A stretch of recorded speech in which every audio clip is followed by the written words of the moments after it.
Thank you for joining me for another Bedtime Stories. Like the video and subscribe.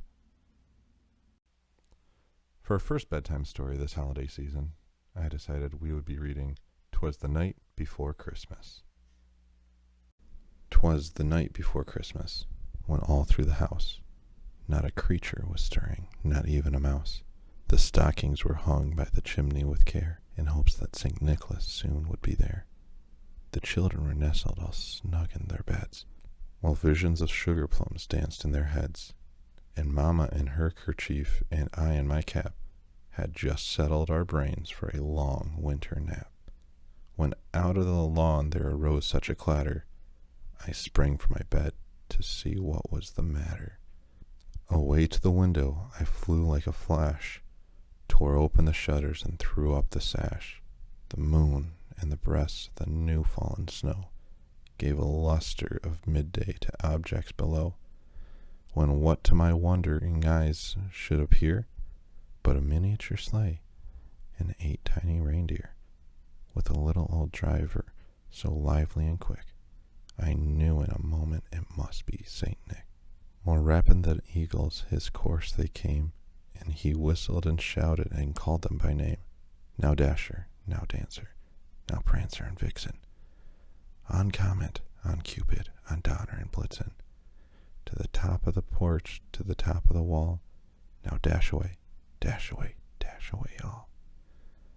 As dry leaves that before the wild hurricane fly, when they meet with an obstacle, mount to the sky, so up to the housetop the course they flew, with the sleigh full of toys, and St. Nicholas too.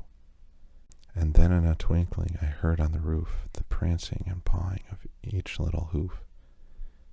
As I drew in my head and was turning around, down the chimney St. Nicholas came with a bound.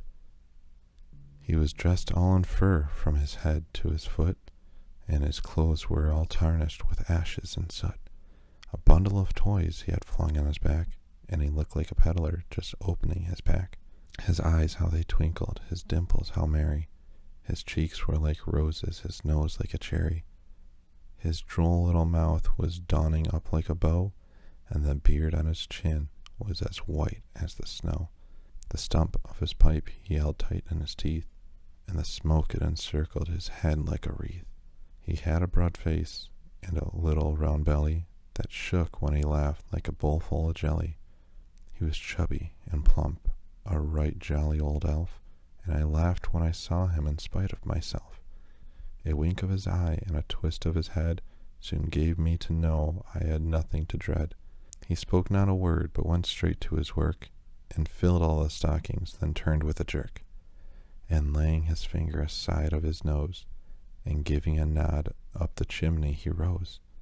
He sprang to his sleigh, to his team gave a whistle, and away they all flew like the down of a thistle. But I heard him exclaim, ere he drove out of sight, Happy Christmas to all, and to all a good night.